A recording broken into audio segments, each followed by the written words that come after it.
வணக்கம். 2 மணி செய்திகளை வழங்குவதற்காக நான் காயத்ரி. விரிவான செய்திகளை பார்ப்பதற்கு முன்பாக தலைப்புச் செய்திகளை பார்க்கலாம். நீலகிரி, கோவை, தேனி உள்ளிட்ட 8 மாவட்டங்களில் இன்று கனமழைக்கு வாய்ப்பு. அடுத்த 2 நாட்களுக்கு சென்னையில் மிதமான மழை தொடரும் என வானிலை மையம் தகவல்.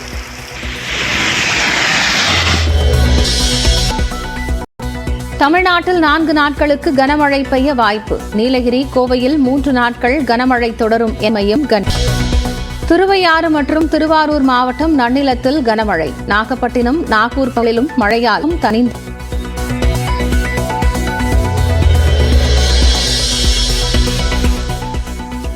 உளுந்தூர்பேட்டை, வாணியம்பாடி, ஆம்பூர் உள்ளிட்ட பகுதிகளில் மழை. சிதம்பரம், சீர்காழியிலும் திடீர் மழையால் மக்கள் மகிழ்ச்சி.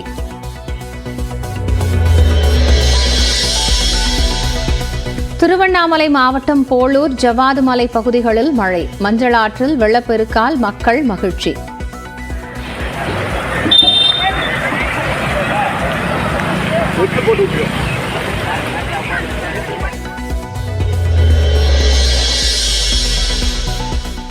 தென்னிந்தியாவில் வசிப்பவர்கள் ஆப்பிரிக்கர்களைப் போல் இருப்பதாக சாம் பிட்ரோடா சர்ச்சை பேச்சு.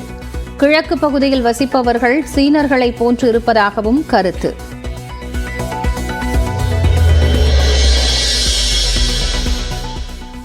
காங்கிரஸ் கட்சியின் சாம் பிட்ரோடா கருத்திற்கு பிரதமர் மோடி கண்டனம். நிறத்தின் அடிப்படையில் இந்தியர்களை அவமதிப்பதை ஒருபோதும் ஏற்க மாட்டேன் என கருத்து.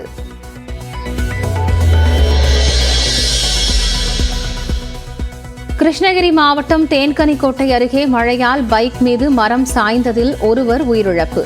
சிதம்பரம் அருகே பலத்த காற்றால் தென்னை மரம் சாய்ந்து ஒருவர் மரணம்.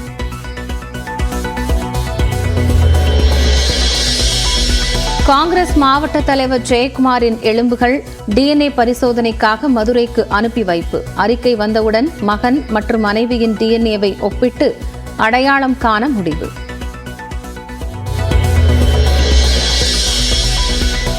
$3.5 லட்சம் கோடி கடன் வாங்கியதே திமுக ஆட்சியின் சாதனை என எடப்பாடி பழனிசாமி விமர்சனம். 3 ஆண்டுகளில் சட்டம் ஒழுங்கு சீர்குலைந்துள்ளதாகவும் குற்றச்சாட்டு.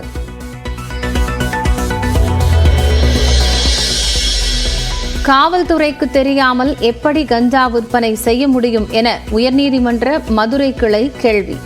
கஞ்சா விற்பனை தொடர்பாக எத்தனை வழக்குகள் பதிவு செய்யப்பட்டுள்ளன என மதுரை SP பதிலளிக்கவும் ஆணை.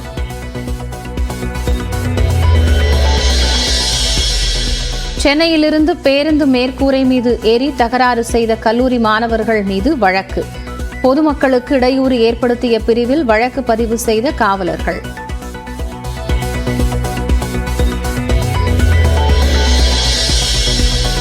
கோடை வெயில் சுட்டெரிக்கும் நிலையில் பீர் விற்பனை 2 மடங்கு அதிகரிப்பு. பீர் விற்பனையால் மட்டும் 30 கோடி வருமானம் என தகவல்.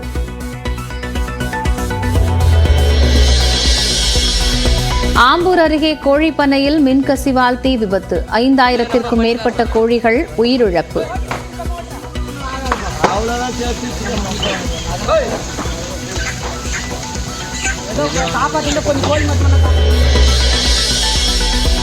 தெலங்கானாவின் செகந்திராபாத்தில் மத்திய அமைச்சர் கிஷன் ரெட்டி தீவிர வாக்கு சேகரிப்பு. ஆந்திராவின் நகரி தொகுதியில் மனைவி ரோஜாவிற்கு வாக்கு சேகரிக்கும் RK செல்வமணி.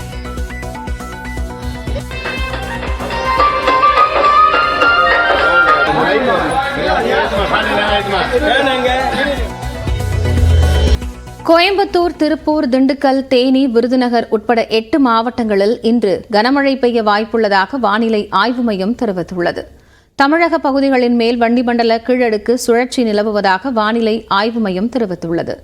இதன் காரணமாக தமிழ்நாடு, புதுவை, காரைக்காலில் 5 நாட்களுக்கு இடி, மின்னல், பலத்த காற்றுடன் மிதமான மழை பெய்யும் என்றும் கணிக்கப்பட்டுள்ளது. தென்காசி, நெல்லை மாவட்டங்களின் மலைப்பகுதிகள், தேனி, விருதுநகரில் இன்று கனமழை பெய்யலாம் என்றும், ஈரோட்டில் நாளை கனமழை பெய்யும் என்றும் தெரிவிக்கப்பட்டுள்ளது. நீலகிரி, கோவை, திண்டுக்கல், திருப்பூர் மாவட்டங்களில் 3 நாட்களுக்கு கனமழை பெய்யலாம் என்றும் கணிக்கப்பட்டுள்ளது. கரூர், நாமக்கல், சேலம் மாவட்டங்களில் நாளை முதல் 2 நாட்களுக்கு கனமழை பெய்ய வாய்ப்பிருப்பதாகவும், கள்ளக்குறிச்சி, தருமபுரி மாவட்டங்களில் நாளை மறுநாள் கனமழை பெய்யலாம் என்றும் வானிலை ஆய்வு மையம் தெரிவித்துள்ளது. மேலும் சனிக்கிழமையன்று கோவை மாவட்டத்தின் மலைப்பகுதிகள், திண்டுக்கல், தேனி, தென்காசி, திருநெல்வேலி, விருதுநகர், மதுரை மற்றும் கன்னியாகுமரியில் கனமழை பெய்யும் என்றும் தெரிவிக்கப்பட்டுள்ளது. சென்னை மற்றும் புறநகர் பகுதிகளில் மாலை அல்லது இரவில் மிதமான மழை பெய்யலாம் என்று வானிலை ஆய்வு மையம் தெரிவித்துள்ளது.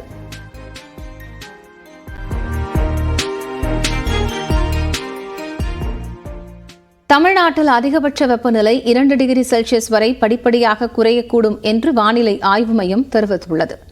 தமிழ்நாட்டில் கோடை வெயில் சுட்டெரித்து வரும் நிலையில் அடுத்த 5 நாட்களுக்கு தமிழகம், புதுவை மற்றும் காரைக்காலில் அதிகபட்ச வெப்பநிலை 2 டிகிரி செல்சியஸ் வரை படிப்படியாக குறையக்கூடும் என்று வானிலை மையம் தெரிவித்துள்ளது. அடுத்த 5 நாட்களுக்கு தமிழக உள் மாவட்டங்களில் ஒரு சில இடங்களில் அதிகபட்ச வெப்பநிலை இயல்பை விட 3 டிகிரி செல்சியஸ் அதிகரிக்கக்கூடும் என்றும், உள் மாவட்டங்களின் சமவெளி பகுதிகளில் ஒரு சில இடங்களில் அதிகபட்ச வெப்பநிலை 41 டிகிரி செல்சியஸ் வரை இருக்கக்கூடும் என்றும் கணிக்கப்பட்டுள்ளது.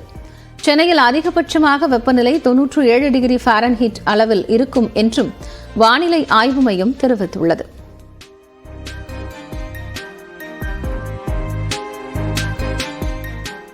தென்னிந்தியாவில் வசிப்பவர்கள் பார்ப்பதற்கு ஆப்பிரிக்கர்கள் போல் இருக்கின்றனர் என காங்கிரஸ் மூத்த தலைவர் சாம் பிட்ரோடா கூறியிருப்பது சர்ச்சையை ஏற்படுத்தியிருக்கிறது. காங்கிரஸ் மூத்த தலைவர்களில் ஒருவரும் ராகுலுக்கு நெருக்கமானவருமான சாம் பிட்ரோடா அண்மையில் பரம்பரை வரி குறித்து தெரிவித்த கருத்து பெரும் சர்ச்சையை ஏற்படுத்தியது. இந்நிலையில் ஆங்கில நாளிதழ் ஒன்றிற்கு அவர் அளித்துள்ள பேட்டியில் தென்னிந்தியாவில் வசிப்பவர்கள் பார்ப்பதற்கு ஆப்பிரிக்கர்கள் போல இருப்பதாக தெரிவித்துள்ளார். வட இந்தியவர்கள் வெள்ளையாகவும், மேற்கு பகுதியில் வசிக்கும் இந்தியர்கள் அரேபியர்களைப் போலவும், இந்தியாவின் கிழக்கு பகுதிகளில் வசிப்பவர்கள் பார்ப்பதற்கு சீனர்கள் போல இருப்பதாகவும் அவர் பேட்டியில் குறிப்பிட்டுள்ளார். சாம் பிட்ரோடாவின் இந்த கருத்து பெரும் சர்ச்சையை ஏற்படுத்தி வருகிறது. அவரது கருத்திற்கு பாஜக உள்ளிட்ட எதிர்க்கட்சித் தலைவர்கள் கடும் கண்டனம் தெரிவித்துள்ளனர். சாம் பிட்ரோடாவின் இந்த இனவரி கருத்து அவரது சொந்த கருத்து அல்ல என்றும், இது காங்கிரஸ் கட்சியின் கருத்து என்றும் எதிர்க்கட்சித் தலைவர் குற்றம் சாட்டியுள்ளார். அவரது கருத்திற்கு காங்கிரஸ் கட்சி மக்களிடம் மன்னிப்பு கேட்க வேண்டும் என்றும் பாஜக உள்ளிட்ட கட்சியினர் வலியுறுத்தியுள்ளனர்.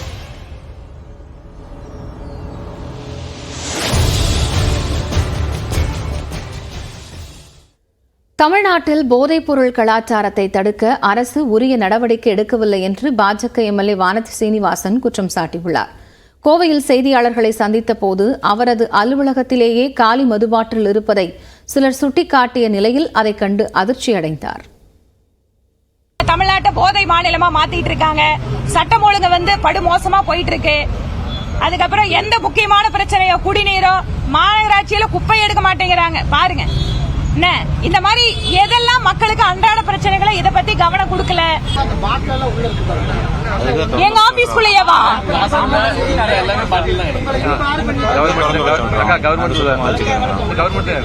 என்ன தம்பி இது? பாருங்க, எம்எல்ஏ ஆபீஸ திறக்காமட்டா இப்படி எல்லாம் சமூக விரோதிகளே உள்ள வந்துடுறாங்க. இன்னும் கொஞ்ச நாள் போனா ஆபீஸ்ல கஞ்சா வைக்கிறேன்னு சொன்னாலும் சொல்லுவாங்க போல இருக்குது. ரொம்ப வேதனையா இருக்குதுங்க.